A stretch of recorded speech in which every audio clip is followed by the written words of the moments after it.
being able to chat with your business data is one of the most exciting features of AI. And OpenAI recently released Chat GPT-4, so I upgraded my license with them. I believe it's like $20 a month to get Chat GPT-4. And there are two main tools in there that I was interested in. One is the advanced data analysis tools, which allows me to attach a CSV file and chat with it.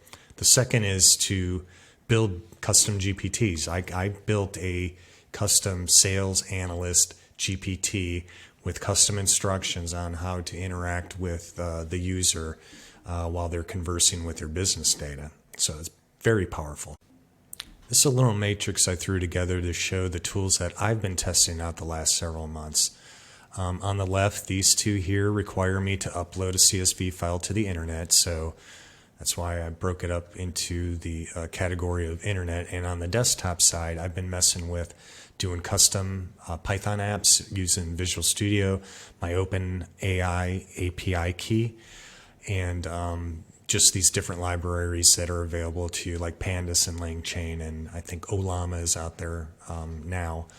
And also Microsoft Copilot, which was just released to peasants like me. It was only available up until last week or a week before to enterprise users. So now I get to pay $30 a month to play with that tool. The tool I'm really interested in right now and for this demo is Chat GPT-4. Like I said, it's from OpenAI. It's web-based, but it also has an API key. If you use the API key, they will not use your data to train their models. You can create custom GPTs with this Chat GPT-4, which is fantastic. The security, I know what the security is if I'm paying $20 a month. So they reserve the right to train on that data. I don't care because my data is privatized. All the sensitive data I've made fictitious, so there's no issue with me. But if there was, or let's say my client has a problem with that, they can get an enterprise license, which is SOC 2 compliant, and they will not train on your data. So this is the data flow architecture that I'm using for this lab. Basically, I have a SQL Server data warehouse. I'm dumping 2020 sales data, which is about 53,000 records. I'm dumping that into a CSV file. This is what the CSV file looks like. Just very simple. There's about 53,000 records or so, and there's 9 columns. So very straightforward. From there, we're going to upload that into Chat GPT-4, where I have a custom GPT waiting for it. And this custom GPT is specific for sales analysis. So I've given it specific instructions on how to operate and interact with the user. And then over here on the desktop, the user is going to chat with that data, and we can even add a column or manipulate the data in that CSV file and download it back to our desktop. I'm now logged into my OpenAI account, and it defaults to Chat GPT-4. And if you notice here, it has the ability to attach a file where GPT 3.5 did not. So that's one of the features we get with Chat GPT-4, but we also get to create custom GPTs, which I have on the left here. I have one called Sales Analyst version 2. That's the one I'm going to be using to upload this sales CSV. And if we go into the properties of this, let me move my mug. This is the name of the GPT here. Here's the description, exploratory data analysis for sales data. The instructions here now, this is really where the programming comes in. What I did here is I actually went to ChatGPT and had it generate these instructions for me or help me out with that. I did some modifications, but I basically asked it, I wanted to create a custom GPT that will analyze sales data in a CSV file. I wanted to show graphics when helpful. Can you build a prompt for this custom GPT? And it did. It told me how it was going to think it through right here. And right here it gives me a sample prompt. So that was good enough for me. I copied it. I made some changes, slight changes, and this is the final prompt, or excuse me, instructions that I got. As sales analyst version 2, which is the name of this GPT. Your role is to assist users in analyzing sales data. You'll load the CSV files to identify the columns and data types, analyze trends over time, yada, yada, yada. Provide visualizations like bar charts and pie charts, etc. After analyzing, highlight key insights, and your approach should be clear, informative, and analytical. You can just keep adding on to these instructions as you need, so it can be a work in progress, so to speak. I also set the temperature to 0.1, so it's not, the answers it comes back with aren't as creative. I want it to kind of come back with the same answers each time you query your data or chat with your data. So if you don't know what temperature means in the language of AI, go ahead and Google that on your own. A couple more properties to this custom GPT are conversation starters. So these are some of the conversation starters that will be presented on the chat window for the user. And down here, these capabilities, I checked all three. This code interpreter will be needed to do the data analysis features. So now we're back on the home screen of this custom GPT. You can see the conversation starters here and whatnot, but the first thing I need to do is attach a file.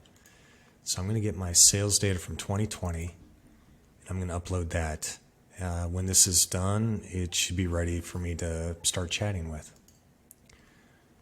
So instead of putting a question here, let's just say I don't really know what to ask it, I'm just going to send a message with nothing. It should fall back on the instructions I gave it when I designed this GPT and start analyzing it, give me information about the data types, the fields, etc., what kind of data this is. So I'm going to go ahead and send this and let it do its thing.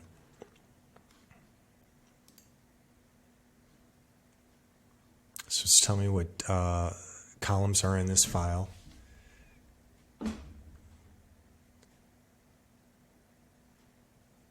And it's going to go on and continue to identify trends, top performing products, regions, and any notable patterns or anomalies. So I haven't done anything. I haven't given it one prompt. I just hit enter after I uploaded this file. So now it's given me, this is going so fast that I got to go scroll back up. So here's some sales trends for 2020. It's given me some visuals just like I instructed it to do. Seasonal patterns, it's giving me some information on that, peaks and troughs. It's going to analyze top performing products and regions. So here's my top 10 performing products by sales amount in 2020. This is very useful. I mean, I would have had to type this in, or if I'm going to do this in Excel or a SQL Server reporting services or BI of any sort, I mean, I have to program it. I have to make this happen by either programming or formatting or being an expert at Excel at a minimum. But with this custom GPT, it's doing it on its own. So this is a very useful visual for me. And I'm going to see what else it has for me. Top 10 performing states. So Ohio, I've sold the most. Minnesota is second. Texas, California, New York. So we have, it's giving me the top 5. I think those are the only 5 states that this sales data has. And it continues to tell me how it's thinking. It's like, after analyzing the product and regional performance, the next step is to examine the performance of individual sales reps. So now it's going into an analysis on the sales reps for these orders. Top performers, James Anderson, Emily. I mean, this is great. It's giving me the top performers, transaction volumes, the difference between this sales rep and these other sales reps. This is really insightful. It's going to show me some notable patterns and or anomalies. Now, if you can remember, that was part of my custom instruction for this GPT. So it's given that to me right here. And it's got anomalies here. This is very useful information, very powerful. And I haven't asked it one question. I just hit enter. So that's a nice line graph. It's telling me about the anomaly that it detected, possible causes, consistency in other months, yada, yada, yada. Another thing I want to show real quick is the ability to manipulate the CSV file that OpenAI has right now. We uploaded this file. It understands what it is. It's doing things. It actually modified that invoice date field so it can help. It formatted in such a way that it helped it create some of these graphs and charts. What we can also do is we can add a field to this data set, and we can have it AI populate it with whatever we want. To illustrate this example, I'm going to type in a stupid prompt, basically. It's to add a column in the data set named state bird and then populate it with the state bird of the record. So if you made a sale in Ohio, populate the state bird field with whatever the state bird is for Ohio. Now this means nothing, but it's just for illustration purposes only. So let's see what it does. That's my prompt. I'm going to send it. And this is how it's thinking. To add the state bird data to the data set, according to the state bird, I will first need to get a list of the U.S. states and their respective state birds. This is what I love about this. It shows you what its thinking is and its process, what it's going to do in retrieving these answers for you. Now there's like 53,000 records here, so it's getting the state bird for the unique states and populating it. And it's telling me that it's done. It's successfully updated the new column named state bird. So what I want to ask it right now is to give me a link to the CSV file because I want to download it to my desktop. So I'm going to ask it to provide a link to the CSV file.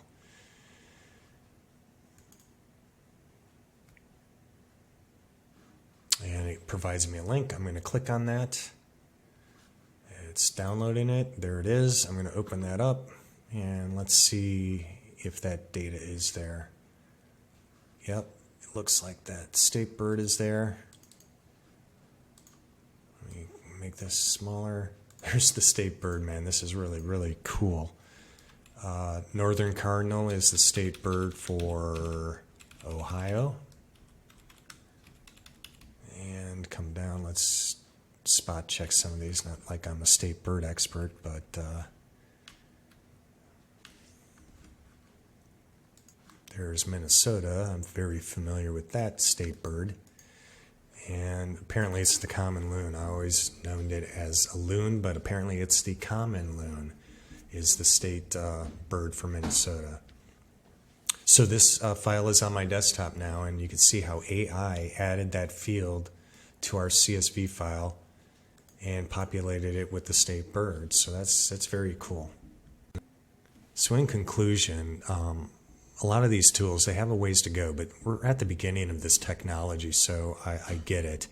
Chat GPT-4, as I was testing it, for example, I guess I was exceeding some limitations, and for them to control how many people are hitting their servers, they would put you in timeout. So I'd be put in timeout for a couple hours before I could jump back in.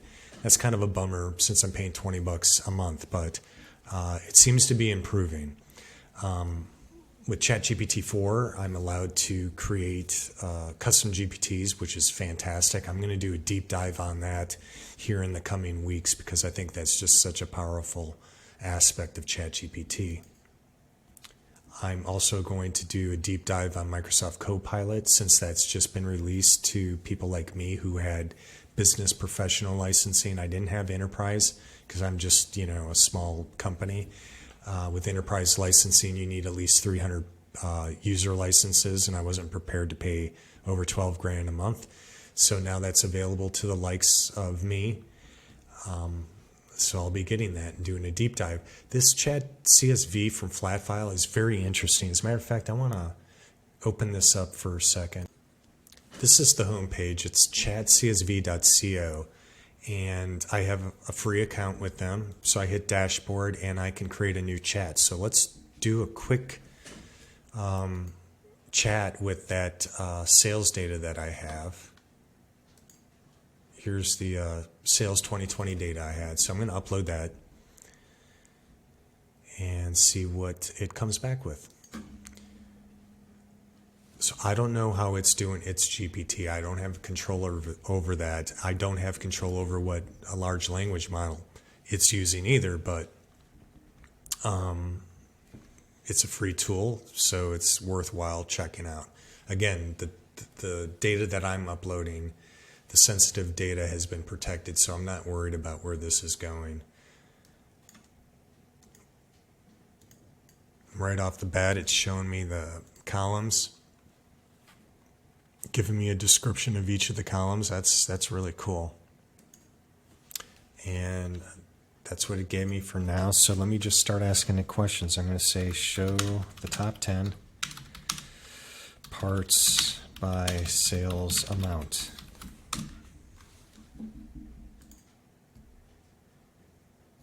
And here it comes back with these values here.